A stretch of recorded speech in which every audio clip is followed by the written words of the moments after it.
I will give away a prize of 10,000 pesos. 10,000!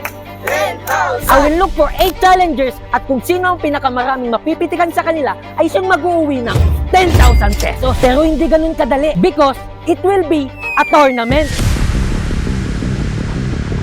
Kailangan lang naman natin mabuo ang mga players na to sa pamamagitan ng paghahanap ng mga strangers. At para maka-advance sa bawat level, magpaparamihan sila ng mapipitikan in just 5 minutes. At kailangan lang naman nilang manalo. Karamihan siguro sa inyo ay nagtataka kung bakit ko nga ba ginagawa to. Una, I want them to experience that connecting to strangers is challenging, lalo na sa photography. Pangalawa, I want them to say yes to challenges para makalabas sila sa kanilang comfort zone. At pangatlo, to meet friends and have fun! Gusto mo bang manalo ng 10,000 pesos?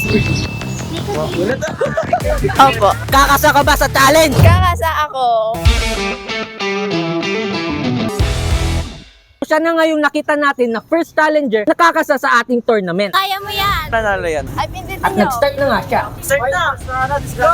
Uncle, tingin. Si Manong Driver na nga ang inuna niya.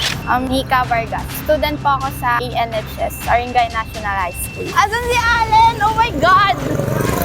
Estudyante lang po tapos gala, ganun. Hindi po nakatingin eh, ganyan na. Love na love ko pong magbasa ng books. Tingin lang! Wala po, study first. Naku, mukhang nakakalimutan na niya ang mechanics. Hindi pwedeng blurred. At dapat, one person per frame ang makuhanan niya. Pasa mo sa akin nila. Kuya, tingin! Mukhang pressured na rin ang mga kasama niya dahil wala siyang mapitikan. Go, go! Bakit nga ba siya sumali? Para po may pera ako, malibre ko yung mga friends ko. Baka yung picturean. Meron na lang tayong natitirang 3 minutes. Ay, mag-focus. Oh my God. Hindi po kasi nagpo-focus yung app, kaya medyo nahirapan ako din. Pero carry po. Picture po! Pwede po bang picturean? Blurred tulog. Halfway na nga ng 5 minutes at mukhang nahihirapan na siya sa challenge.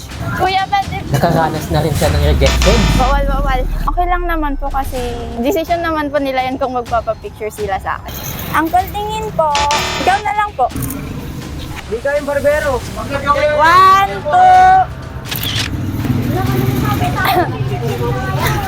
Pwede po ba mag-picture? Peso po pwede? Ibigay ko yung half sa parents ko po. Thank you po! Pero sa huling sandali, binigay niya pa rin ang best niya. 1, 2. Uncle, pwede po ba mag-picture? Galingan mo po, kasi ako magaling na. Pagod ka eh. Pagod din ako. So, ang nakuha niyang score, Siguro po nasa 20? 30 po. 31 po.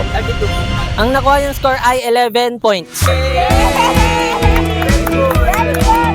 Malalamangan ka ba ng next challenger? Kung magaling po siya, siguro malalamangan ako. Pero kung hindi, Nakakuha nga ang ating first challenger ng 11 points. Pero hindi lang dito nagtatapos ang score niya dahil kukuha tayo ng 5% heart react sa video na ito sa oras na may upload to hanggang sa pangatlong araw. Kaya don't forget to share this video. And mag-follow ka na rin para abangan ang ating second challenger sa susunod na episode. mag-react po kayo sa ipopost nilang video para manalo ako ng 10K. Kapag nanalo po ako, lilibre ko kayo. Now, hindi ka pumipitikan. Pitik-pitik tang inis. Oh shit, paloob. Natatakot sila. Kaya nga, pati palengke, pinasok niya na. Ang hirap. Shit. Ate, pitik mo kuya. Smile, smile. Wala ka na ata.